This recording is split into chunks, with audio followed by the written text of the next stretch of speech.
வகுப்பு மாணவர்களுக்கு கலை வணக்கம். இன்னைக்கு பார்க்கக்கூடிய பாடம் இயல் 3 கற்கண்டு இலக்கணம் பார்க்க போகிறோம். வல்லினம் மிகும் இடங்கள், வல்லினம் மிகா இடங்கள் அப்படின்னு நம்ம பாடத்தில் கொடுத்துருக்காங்க. இந்த இயலில் வல்லினம் மிகும், எங்கெல்லாம் வல்லினம் மிகும், வல்லின எழுத்துக்கள், மெல்லின எழுத்துக்கள், இடைநிறுத்துக்கள் நம்மளுக்கு தெரியும் இல்லையா? அப்போ நிலைமொழியில் இருக்கக்கூடிய எழுத்துக்கள் வறுமொழியோடு சேரும்போது இந்த வல்லின எழுத்துக்கள் க ச த ப ட ரன்னு சொல்கிறோம் இல்லையா, கசர தபர, அந்த மாதிரி எழுத்துக்கள் நிலைமொழியிலோட வறுமொழியோடு சேரும்போது சேர்ந்து ஒலிக்கும். அதுக்கு பேர் தான் வல்லினம் மிகுமிடங்கள் அப்படின்னு பேர்.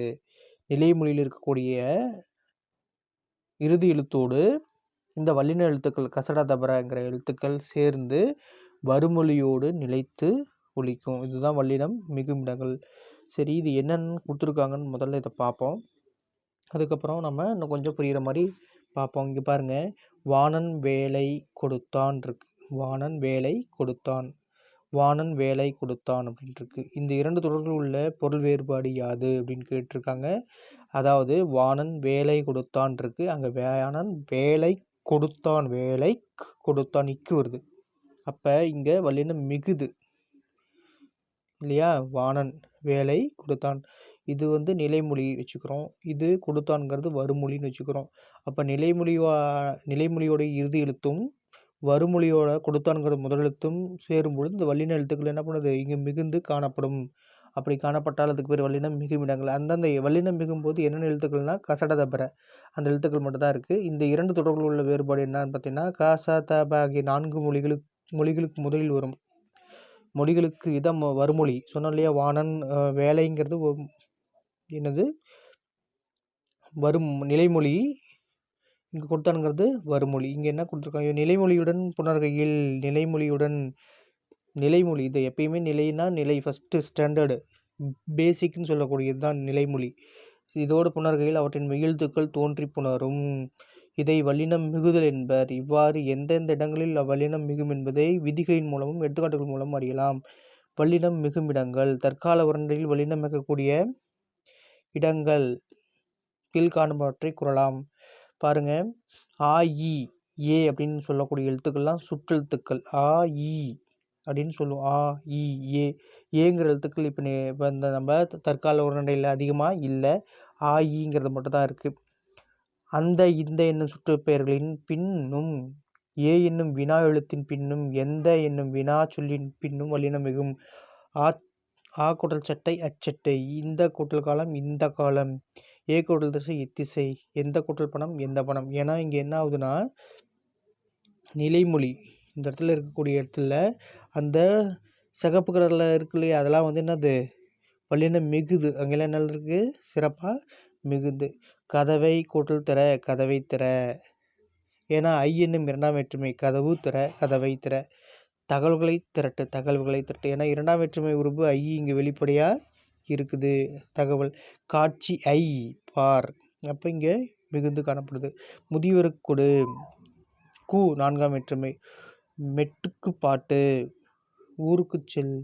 4 எனக்கே என ஆக போன்ற சொல்லுறுப்புகளின் மேல் வல்லினம் மிகும். என கேட்டார் உருவதாக கூறு. மேற்கொண்டவாறு வல்லினம் மிகும் இடங்களை இனங்கண்டு பயன்படுத்த தொடங்கினாலோ தவறுகளை திருத்திவிடலாம். மரபையும் பற்றறிவையும் தாண்டி சொற்களை ஒழித்து பார்ப்பதும் வல்லினம் மிகும் மிகாடங்களை அறிவதற்காக எளிய வழி எனலாம். தோன்றல் திருத்தல் கெடுதல் என விகார புணர்ச்சி 3 வகை. புணர்ச்சி வல்லினம் மிகுந்து வருதல் தோன்றல் விகார புணர்ச்சி ஏற்படும்.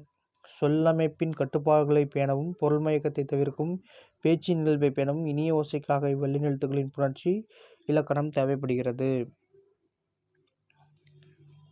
மேலும் சில வல்லினம் மிகுடங்களை அறிந்து கொள்வோம். அதற்கு இதற்கு என்னும் சொற்களின் பின் வல்லினம் மிகும்.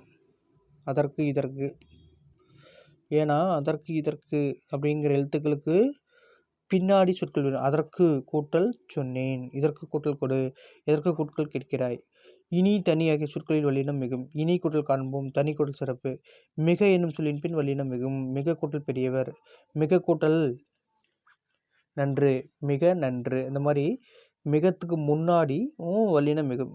அதே மாதிரி 8, 10 எண்ணு பெயர்களின் பின் வல்லினம் மிகும். 8 கூட்டல் தொகை 8 தொகை, 10 கூட்டல் பாட்டு 10 பாட்டு. அடுத்தது ஓரெழுத்து ஒரு மொழி, ஓரெழுத்து ஒரு மொழி. தீ கூட்டல் பிடித்தது தீ பிடித்தது, பூ கூட்டல் பந்தல் பூ பந்தல். ஈறுகெட்டு திருமுறை பெயரெச்சம்னா ஈறு கெட்டு போய் நிற்கும். நிலைமொழியில் இருக்கக்கூடிய நிலைமொழினா கூவா ஓடா அப்படிங்கிறதுல நிலைமொழி. இங்கே என்ன இருக்குன்னா எதிர்மறை பெயரெச்சம். கூவா குயில் எதிர்மறை பெயரெச்சமாக இருக்குது. இந்த குயில் எப்போ கூவும் எந்த காலத்தில் கூவும்னு தெரியாது. அதில் தான் ஈறு கெட்டு போய் நிலைமொழி இருக்கக்கூடிய எச்சம் எப்படி இருக்குது எதிர்மறையாக இருக்குது. கூவா குயில் ஓடா குதிரை. அடுத்து வன் தொடர் கூட்டல் குசுடு துபுரு அப்படின்னு நம்ம சொல்லுவோம் இல்லையா. கேட்டு கூட்டல் கொண்டான், விற்று கூட்டல் சென்றான். ஏன்னா கூ சு டு தூபூரு கேட்டு விற்று குசுடு துபுரு. அதுக்கு முன்னாடியே வல்லினம் மிகும்.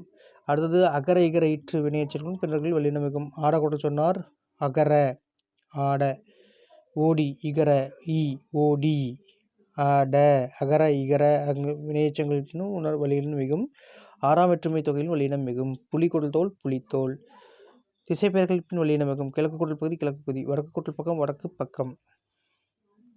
அடுத்தது இருபெயரட்டு பண்பு தொகை. பொதுப்பெயர் சிறப்பு பெயர்னு சொல்லி மல்லிகை அப்படிங்கிறது பொதுப்பெயர், பூங்கிறது சிறப்பு பெயர். அப்போ இருபெயரட்டு பண்பு தொகையிலும் வல்லினம் மிகும். சித்திரை கூட்டல் திங்கள் சித்திரை, சாறை கூட்டல் பாம்பு சாறை பாம்பு, இந்த மாதிரிலாம் சொல்லலாம். மார்கழி கூட்டல் திங்கள் மார்கழி திங்கள், இதெல்லாம் வந்து இருபெயரட்டு பண்பு தொகை. இருபெயரொட்டு பண்பு தொகை, 2 பேர் என்ன இருக்கும் பண்பு தொகை இருக்கும். அதனால தான் இது இருபெயரட்டு பண்பு தொகைன்னு சொல்கிறோம்.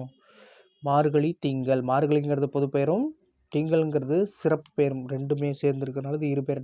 தாமரை கூட்டல் பாதம் தாமரை பாதம். ஊமை தொகையில் வல்லினம் மிகும். சால தவ தட குலை எனும் உரிச்சுற்றர்களினும் பின் வல்லினம் மிகும். சால கூட்டல் பேசினா தவ கூட்டல் சிறிது சவ சிறிது. தனி குற்றெழுத்து அடுத்து வரும் மகர எழுத்துக்களின் பின் வல்லினம் மிகும். நிலா கூட்டல் சோறு தனி குற்றெழுத்து தனி குற்றெழுத்து அடுத்து வரும் ஆகார எழுத்தின் பின் ஆகார. ஏற்கனவே இங்கே அகர இகரன்னு பார்த்தோம் இல்லையா. இங்கே ஆட அப்படின்னு பார்த்தோம். அகர இகர இங்கே ஒரு ஆட ஆட. டன்னு சொல்லும்போது சுருக்கமாக அகர டங்கிற வருது, ஆங்கிற எழுத்து வருது. இங்கே ஓடிங்கும் போது ஈங்கிறது இங்கே எழுத்து, இங்கே ஓடிங்கிறது வருது. அதனால சொல்கிறாங்க. இங்கே பார்த்தீங்கன்னா தனி குற்றெழுத்து எடுத்து வரும் ஆகார எழுத்து. ஆகாரனா லா இருக்கா, லான்னு சொல்லும்போது ஆக்காரம், கணா ஆக்காரம் இங்கே. அதனால இதுக்கு முன்னாடி வல்லினம் மிகும். சில உருவக சொற்கள் வல்லினம் மிகும். வாழ்க்கை படகு, உலகப்பந்து, இதெல்லாம் உருவகம். இந்த மாதிரி இருக்குது. வல்லினம் மிகும் இடங்கள் நிறையா இருக்குது. சரி, இதனுடைய தொடர்ச்சி முன்னாடி பார்க்கலாம் வாங்க.